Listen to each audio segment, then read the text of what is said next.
Shalom jemaat yang dikasihi oleh Tuhan. Bersyukur untuk hari ini kita kembali dipanggil oleh Tuhan menjadi umatnya, miliknya untuk beribadah bersama. Oleh karena itu, mari kita fokuskan hati kita untuk menyembah Dia. Pertolongan ibadah kita dialaskan di dalam nama Allah Bapa, Allah Anak, dan Allah Roh Kudus. Turunlah ke atas kita berkat kasih karunia, sukacita, dan damai sejahtera dari Allah Tritunggal. Amin. Tuhan Yesus tidak pernah berubah. Satu-satunya Tuhan yang menjadi perlindungan. Tuhanlah kekuatan dan mazmurku. Mari kita bersyukur sebagai umat miliknya. Tuhan menjadi kekuatan kita, syukur kita. Tuhanlah kekuatan dan mazmurku. Ya gunung batu dan desa mataku. Hanya padamu hatiku percaya. Kaulah menara dan kota perlindungan. Ku mau selalu bersyukur sebab cintamu padaku takkan pernah berubah. Hatiku percaya walau bumi bergoncang, gunung-gunung beranjak, namun kasih setiamu tak pergi dariku. Mari dengan iman jemaat Tuhan katakan, Tuhanlah kekuatan dan mazmurku.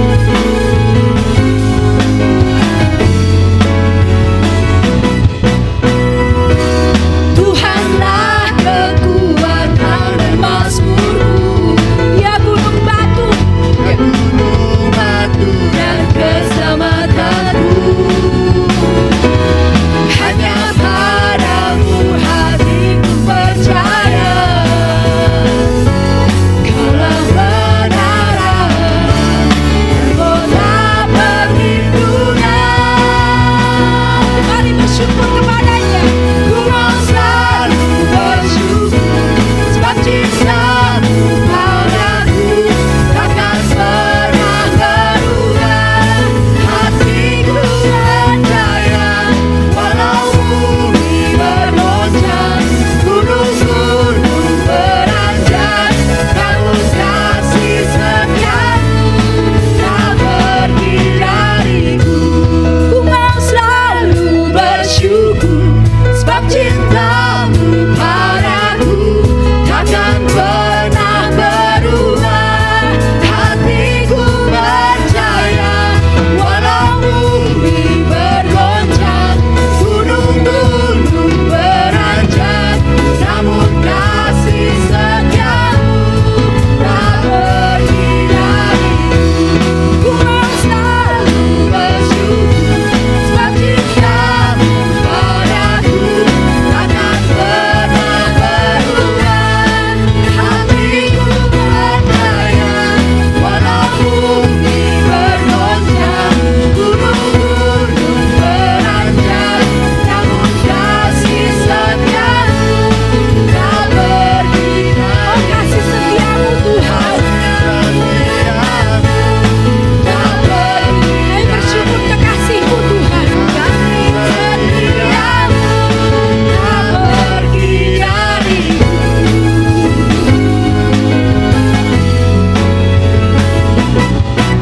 Hanya karena kasih setiamu Tuhan, kami ada sampai saat ini. Hanya karena kasih setiamu Tuhan, kami kuat dan mampu untuk menghadapi segala tantangan yang harus kami lewati. Dan oleh karena kasih setiamu Tuhan, kami menikmati kehadiran-Mu hari lepas hari. Berkaryalah ya Roh Kudus di tengah-tengah kami. Aktifkan iman kami ya Tuhan. Dan nyatakanlah pribadi-Mu di dalam setiap kami. Kami bersyukur di dalam nama Tuhan Yesus Kristus. Amin. Kami mau menikmati kehadiran-Mu Tuhan. Kami bersyukur untuk kasih-Mu yang menyelamatkan kami, menjadikan kami orang yang merdeka. Terima kasih Tuhan. Kemanakah kami mencari kasih sejati? Kemanakah kami berseru saat badai datang menderu?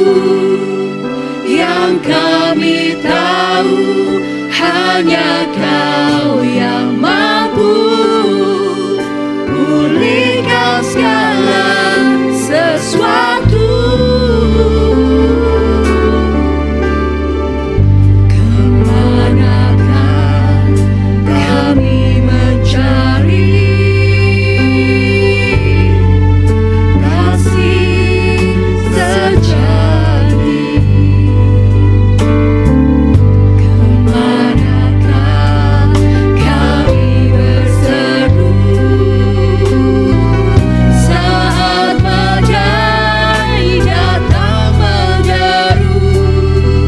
Yang kami tahu hanya Kau yang mampu pulihkan segala sesuatu. Kami perlukan keajaiban-Mu, kami butuhkan sentuhan tangan-Mu. Kami tak dapat jalan sendiri, kami perlu Kau Tuhan. Kami perlukan keajaiban-Mu, kami butuhkan sentuhan tangan-Mu. Kami tak dapat jalan sendiri, kami perlu Kau Tuhan. Kami perlukan keajaiban-Mu, kami butuhkan sentuhan tangan-Mu. Kami tak dapat jalan sendiri, kami perlu Kau Tuhan.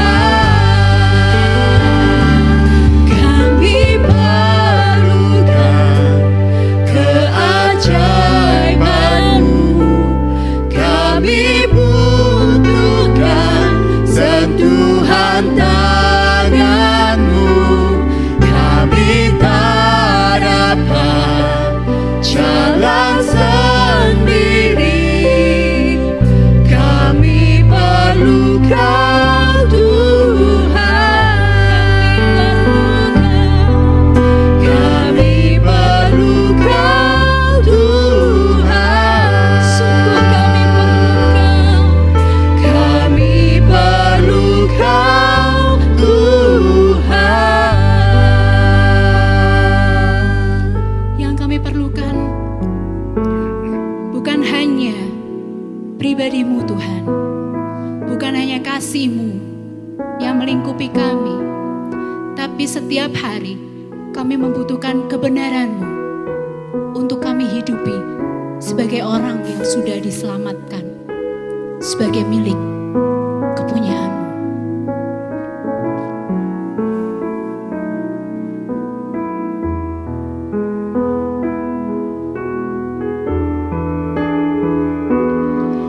Yesus, Kau kebenaran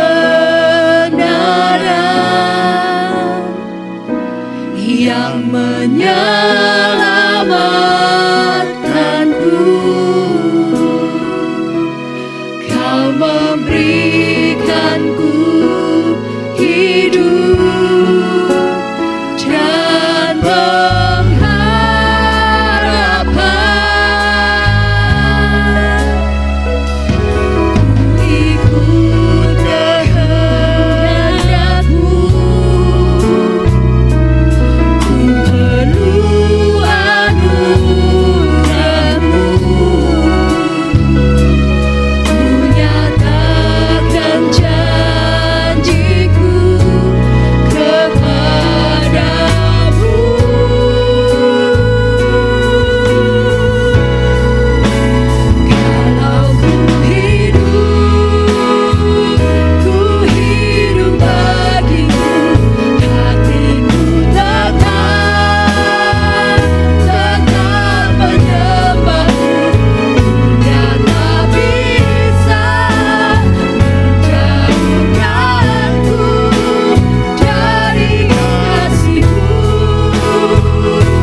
dari kasih-Mu.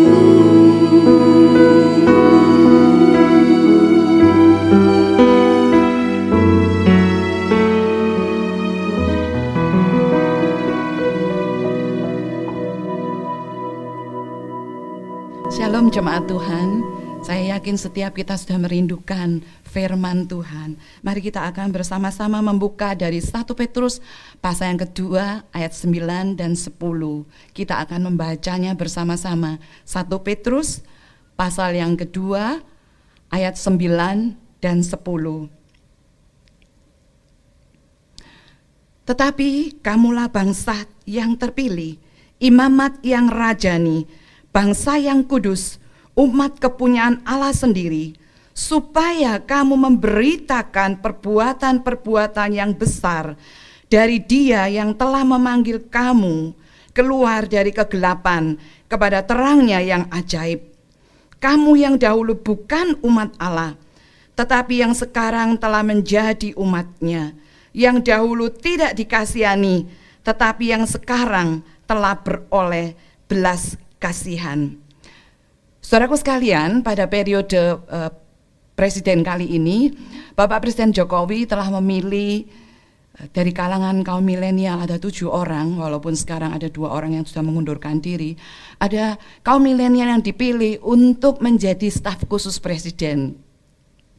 Tentunya ini adalah sesuatu yang sangat istimewa bagi mereka yang terpilih, dan mereka merasa sangat bangga untuk kedudukan yang istimewa ini.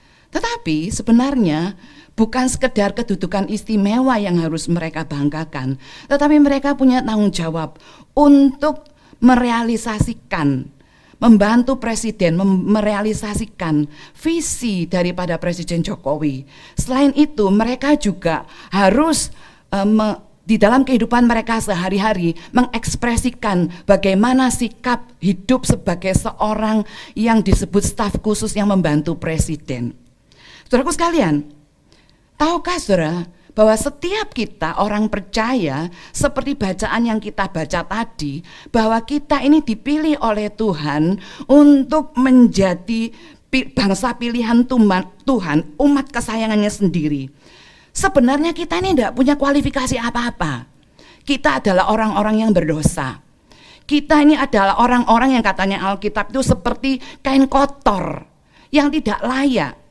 Tetapi oleh karena kasih karunia Allah yang besar, maka Yesus Kristus harus mati di atas kayu salib untuk darahnya tercurah membasuh segala dosa kita, memilih kita menjadi milik kesayangannya, bangsa kepunyaannya. Kita dikhususkan menjadi bangsa yang kudus. Bahkan kita disebut sebagai imamat rajani, imam yang melayani raja. Saudaraku, sebagai seorang imam yang melayani raja, mereka nggak bisa asal aku mau pengen jadi imam lalu jadi imam.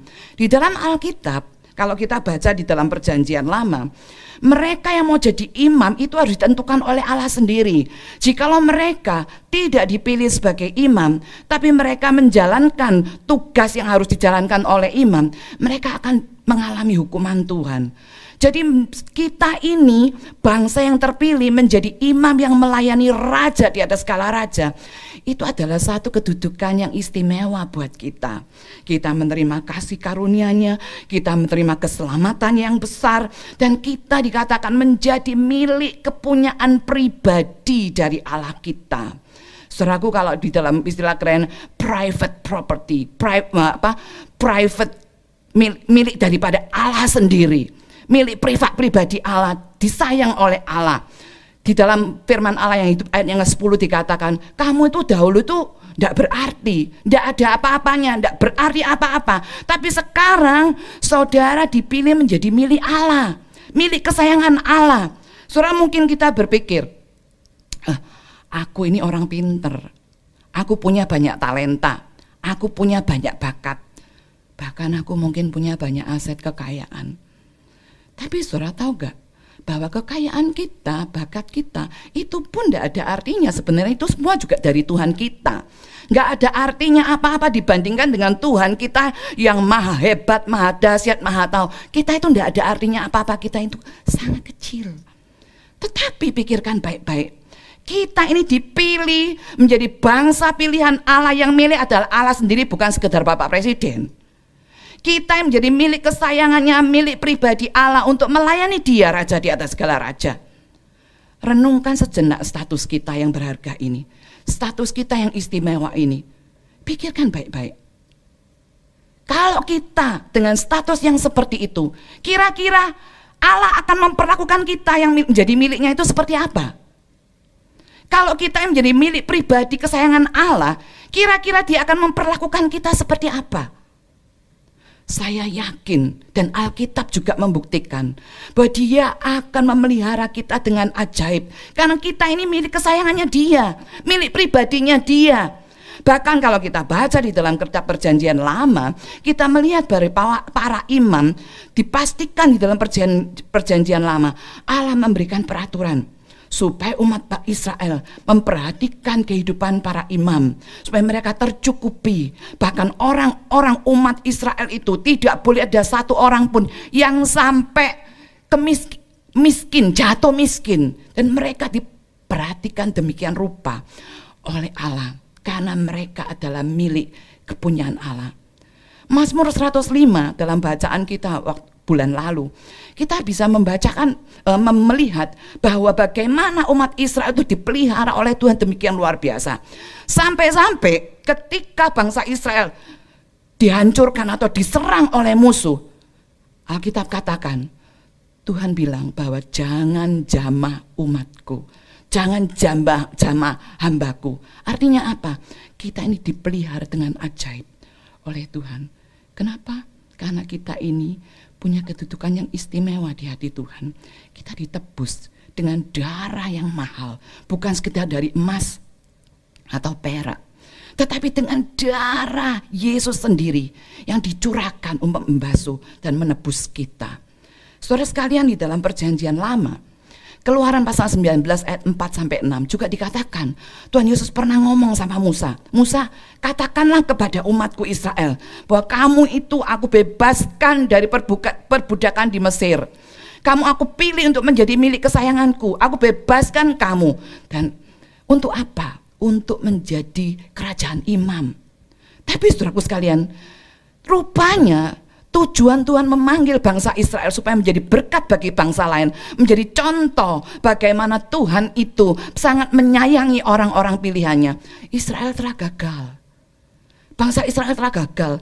Mereka tidak bisa menunjukkan kepada umat bangsa-bangsa lain yang disayang Tuhan juga bahwa Tuhan itu sangat mengasihi mereka.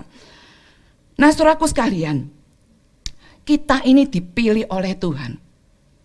Dipilih untuk apa? Untuk memberitakan perbuatan-perbuatan Allah yang ajaib.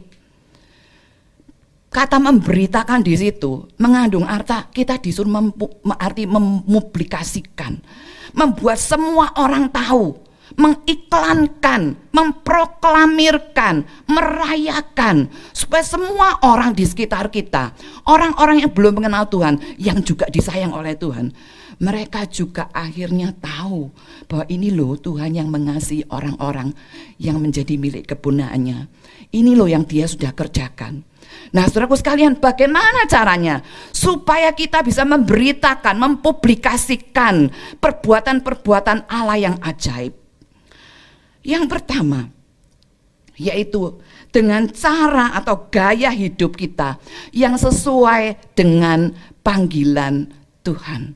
Saudara, kalau kita lihat di dalam bacaan kita bahwa kita itu dipanggil menjadi milik kesayangan, kepunyaan Allah sendiri, imamat rajani. Di dalam pasal 2 ayat 12 dikatakan demikian, milikilah cara hidup yang baik di tengah-tengah bangsa bukan Yahudi, supaya apabila mereka memfitnah kamu sebagai orang durjana, mereka dapat melihatnya dari perbuatan-perbuatanmu yang baik dan memuliakan Allah pada hari Ia melawat mereka. Jadi saudara sekalian, kita disuruh menunjukkan bagaimana perbuatan Allah itu melalui hidup kita. Melalui hidup kita. Di dalam terjemahan firman Allah yang hidup, kata memberitakan itu artinya memperlihatkan. Surat 1 Petrus, saya harapkan setiap kita di rumah punya waktu, bacalah 1 Petrus pasal 1 sampai pasal yang kelima, hanya 5 pasal. Nah, surat 1 Petrus ini diberikan oleh Petrus dituliskan untuk jemaat-jemaat Kristen yang ada di perantauan. Mereka asalnya adalah tinggal di Yerusalem tapi mengalami penderitaan yang luar biasa. Oleh karena iman mereka harus mengalami aniaya sehingga mereka tersebar, merantau, melarikan diri ke daerah-daerah Asia Kecil, di kota Pontus, ke wilayah Galatia, ke Kapadokia, ke Asia Kecil, ke Bitinia. Nah, dengan harapan mereka tidak mengalami penderitaan. Tetapi ternyata siapa tahu walaupun mereka tetap ada di perantauan, mereka tetap mengalami penderitaan. Mereka tetap mengalami aniaya. Apalagi pemerintahan Romawi mengetahui bahwa ternyata kekristenan itu tidak menjadi bagian dari agama Yahudi. Lebih lagi pemerintahan Kaisar Romawi untuk menganiaya orang Kristen.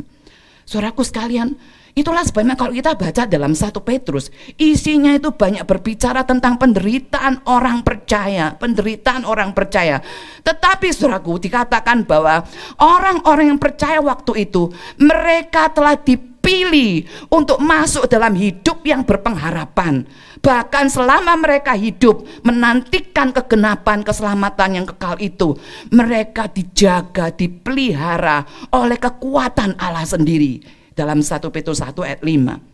Saudaraku sekalian, mereka diinginkan oleh Tuhan supaya hidupnya kudus, berbeda dengan orang-orang yang lain yang tidak mengenal Tuhan, karena status mereka yang sudah dipanggil menjadi milik kesayangan Tuhan itu. Di dalam situasi yang sulit sekalipun, dikatakan supaya mereka bisa tetap bersyukur, mereka tetap bisa bergembira. Pasal 1 ayat 6. Bersukacita, pasal 4 ayat 13. Mereka disuruh tetap bergairah, tetap taat, tetap tidak mengikuti hawa nafsu. Kalau kita baca di dalam Alkitab, mereka tidak boleh hidup egois. Mereka harus belajar saling mengasihi sesama orang-orang percaya. Mereka harus saling mendukung, tidak boleh memikirkan dirinya sendiri saja. Harus hidup benar, walaupun lingkungan mereka dalam keadaan sulit, mereka bisa tergoda untuk hidup tidak jujur, seenak mereka sendiri, menurut hawa nafsu mereka. Tetapi mereka didorong sebagai umat pilihan Tuhan, hidup benar, jujur, nggak boleh melakukan kejahatan. Walaupun keadaan sulit, mereka nggak boleh hidup munafik, tidak boleh dengki, tidak boleh memfitnah. Itu yang terjadi. Selain itu, mereka juga diharapkan untuk menghormati semua orang, menghormati termasuk pemerintah yang menindas mereka, menghormati Allah. Bahkan bagi kaum pekerja, mungkin mereka harus mengalami penindasan. Dikatakan di dalam ayat Alkitab, disebutkan pasal 2 ayat 18, bahwa sekalipun bosmu itu bengis, kamu tetap harus tunduk kepada bosmu, tunduk juga baik, bukan hanya untuk yang ramah, yang baik, tetapi juga termasuk kepada bos yang bengis. Kenapa? Supaya melalui itu semua mereka bisa menunjukkan, ini loh, aku yang sudah dengan status yang berbeda, aku menunjukkan karakter Kristus. Di dalam bacaan selanjutnya disebutkan bahwa Kristus yang walaupun dicaci maki, dia tidak membalas dengan caci maki, tetapi justru menunjukkan kasih dan pengampunan. Saudaraku sekalian, intinya adalah bahwa kita bisa menunjukkan Allah kita itu, perbuatan ajaib dari Allah kita itu melalui hidup kita yang berbeda. Walaupun sulit, keadaan sekeliling berat, tetapi kita tetap harus benar, hidup kudus, hidup berbeda dari mereka. Supaya apa? Supaya orang-orang yang menyalahkan kita, yang memfitnah kita, yang berusaha menjatuhkan kita, mereka itu akhirnya malu sendiri. Dengan cara demikianlah orang-orang percaya di dalam perantauan itu didorong oleh Petrus untuk memberitakan tentang Allah yang telah memanggil mereka keluar dari kegelapan menuju terang yang ajaib. Saudaraku sekalian, hidup kita hari ini, saya yakin setiap kita juga, khususnya dalam masa-masa pandemi COVID-19 ini, kehidupan setiap kita pasti kena dampak. Kita yang punya usaha sendiri kena dampak. Omset mungkin menurun. Kita yang bekerja ikut orang juga terkena dampaknya. Pekerjaan lebih sulit, lebih ribet.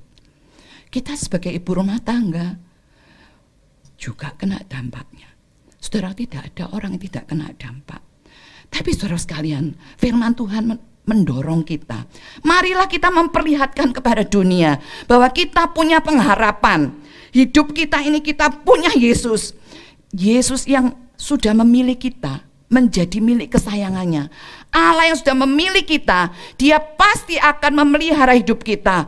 Bahwa kesulitan kita sekarang ini, dikatakan seperti dalam pasal 1 Petrus, itu hanya sementara. Itu semua untuk menguji iman kita, supaya iman kita terbukti murni seperti emas yang harus diuji. Dan pada waktunya kita akan mendapatkan kemuliaan daripada Tuhan. Tapi berjalan dengan waktu, 1 Petrus 1 ayat 5 dikatakan, kita akan dipelihara oleh kekuatan Allah yang ajaib. Saudaraku sekalian, marilah kita tetap menjadi berkat. Nunjukkan kepada setiap orang bahwa Tuhan yang memilih itu adalah Dialah pemilik hidup kita. Dialah pemilik perusahaan kita. Dialah pemilik keluarga kita. Dia pasti akan menolong kita. Yang kedua,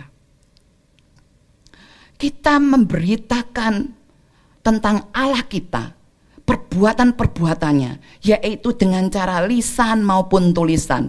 Di dalam pasal 3 ayat 13 sampai 15 dikatakan begini, orang-orang di jemaat waktu itu, orang Yahudi waktu itu, mereka disuruh untuk hidup benar walaupun mereka dianiaya, mereka disuruh hidup benar. Kenapa? Supaya dengan demikian membuat mereka makin penasaran. Justru kita dapat kesempatan untuk memberitakan secara lisan, memberikan pertanggungjawaban. Kalau ditanya, kenapa sih kamu itu sudah mengalami aniaya seperti ini, kamu masih bisa hidup baik? Dikatakan pasal 4 ayat 11a, kalau kamu ngomong supaya ngomong seperti orang menyampaikan firman. Artinya bahwa kita dalam masa sulit, kalau kita tetap hidup baik, justru itu menjadi kesempatan kita untuk bercerita lebih lanjut tentang Tuhan kita. Tentunya bukan dengan sikap yang sombong, wah hebat, Tuhanku hebat, dengan gaya yang sombong, tetapi dengan cara yang lemah lembut, sehingga orang-orang yang mengalami kesusahan, mereka akan juga terbuka untuk Tuhan, untuk mendengarkan tentang Tuhan. Saudaraku, beberapa hari yang lalu saya saya mendapatkan kiriman dari WhatsApp USA Today, surat kabar Amerika, tanggal 1 sampai tanggal 3 Mei. Di situ semua isi halaman surat kabar itu berisi tentang penderita pandemi COVID, penderitaan orang-orang di Amerika, mereka yang kehilangan banyak pekerjaan, mereka yang harus mengalami ransumnya habis, mereka yang juga stok dagingnya juga habis. Tapi saudaraku sekalian, ada satu halaman di situ disisipkan, satu halaman penuh, di halaman kelima dituliskan tentang judulnya God loves you, Allah mengasihimu, dengan background salib, diawali dengan cerita tentang kejadian penciptaan, ditutup dengan kisah para rasul. Percayalah kepada Tuhan, maka kamu dan seisi keluargamu akan selamat, bahwa di bawah kolong langit tidak ada nama lain yang akan membawa keselamatan. Sungguh luar biasa. Saudaraku, kesulitan hari ini menjadi kesempatan bagi kita untuk menceritakan kebaikan Tuhan, pengharapan yang kita punya. Kalaupun mungkin kita melakukan kebaikan dengan membagikan bingkisan, mari kita tulislah sedikit tulisan apa di situ yang menceritakan bagaimana Tuhan itu baik. Misalkan, bersemangat karena Tuhan baik, disisipkan dalam bingkisan yang kita punya. Kita bisa melakukan seperti itu. Kita juga bisa mungkin menelpon orang-orang yang kita terlintas di pikiran kita, menanyakan mereka. Bahkan ketika mereka mengeluhkan kepada kita, kita bisa mengajak mereka untuk berdoa dan menceritakan apa yang kita alami. Kita bisa menyisipkan kalimat-kalimat perkataan pengharapan atau ayat firman Tuhan. Saudaraku, bahkan beberapa hari saya mendengarkan kesaksian yang membaca kesaksian yang ditulis oleh beberapa jemaat kita, bahwa bagaimana Tuhan menolong mereka di saat mereka nggak punya duit. Tetapi entah bagaimana Tuhan bisa tahu dan Tuhan memberikan kepada mereka tepat pada waktunya. Ada orang yang bergumul untuk bagaimana memberikan gaji untuk pegawainya, tetapi dia boleh mengalami pertolongan Tuhan sehingga pegawai-pegawainya pun tidak berontak atau protes atau demo. Ini adalah satu kesaksian bagaimana pengharapan dan pemeliharaan Allah yang bisa diceritakan. Kita punya banyak waktu untuk media sosial. Marilah kita menggunakan media sosial kita, baik tulisan maupun telepon kita. Kita ucapkan, beritakan tentang kebaikan Tuhan. Saudara, ingatlah status kita. Kita ini adalah istimewa. Keadaan kita sekarang memang sulit. Tapi saudara, ketahuilah, ini hanya sementara. Kita ini diuji seperti emas. Ada kekuatan Allah yang akan memelihara kita. Dan itu sudah dialami. Dan itu akan terus kita alami. Marilah kita tetap memperlihatkan kepada dunia ini siapa Tuhan yang memiliki hidup kita. Siapa yang Tuhan yang sudah menciptakan kita. Siapa Tuhan yang sudah menebus kita. Marilah kita juga menunjukkan kepada dunia bahwa siapa pemilik perusahaan ini, perusahaan yang kita miliki. Sehingga Tuhan pasti akan menolong mengatasi semuanya itu. Siapa pemilik keluarga kita. Mari kita tunjukkan. Dengan cara bagaimana? Hiduplah jangan seperti orang yang tidak punya pengharapan. Hiduplah dalam syukur. Hiduplah saling mendukung. Tetap bersuka cita setiap hari. Tetap melakukan yang benar.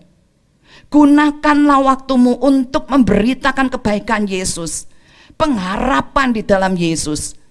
Melalui tulisan kita, melalui WA kita, melalui Instagram kita. Atau juga melalui lisan pada saat kita menelpon atau berbicara dengan orang lain. Mari kita berdoa. Bapa di dalam surga, kami bersyukur karena kebaikan-Mu yang luar biasa. Tuhan, kami percaya Engkau bersama dengan kami. Kami bersyukur Engkau telah memilih kami untuk menjadi milik kesayangan-Mu, milik pribadi-Mu. Dan itu menjamin bahwa Engkau pasti akan memelihara hidup kami. Engkau bertanggung jawab atas hidup kami. Engkau bertanggung jawab atas rumah tangga kami, atas pekerjaan kami, atas perusahaan kami. Kami bersyukur untuk itu. Itulah sebabnya saat ini kami berdoa, Tuhan, Engkau sedia akan menolong kami, supaya tetap kami boleh menjadi berkat bagi sesama kami, tetap bisa menyaksikan Engkau melalui sikap hidup dan tingkah laku kami, melalui tutur kata dan setiap yang kami upload di media sosial kami. Tuhan, tolong kami. Tolong kami. Berdoa bagi Presiden dan seluruh aparat pemerintah. Tuhan, Engkau berikan urapan bagi mereka, supaya mereka boleh mengambil kebijakan-kebijakan yang tepat untuk mengatasi pandemi yang saat ini terjadi. Demikian juga dengan efek-efek yang terjadi. Tuhan akan tolong. Bapa, jadikan kami saluran berkat-Mu tetap menjadi berkat bagi banyak orang. Kami juga teringat Tuhan bagi tenaga medis yang ada. Tolonglah mereka Tuhan. Mereka juga membutuhkan Engkau.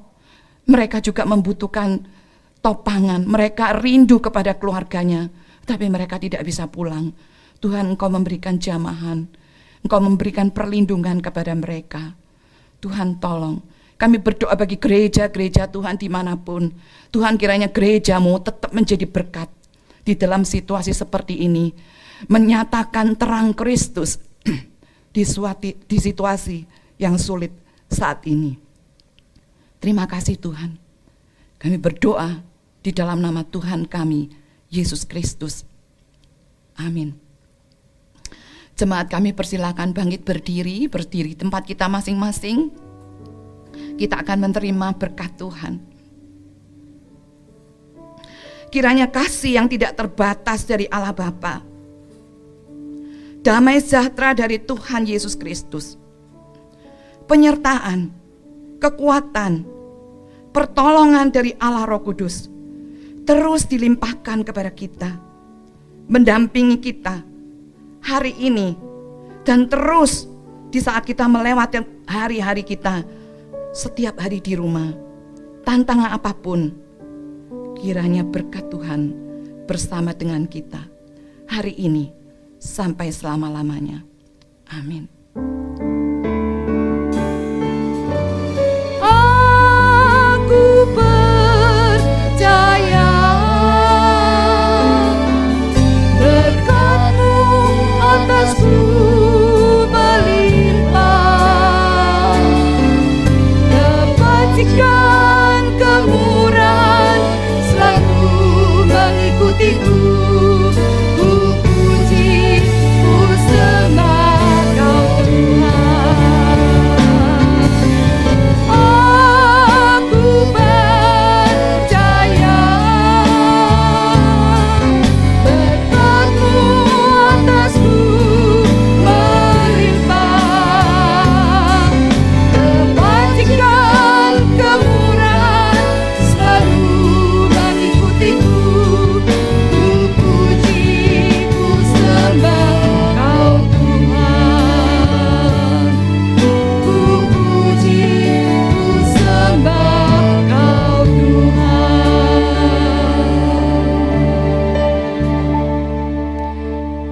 Tuhan berkati setiap kita.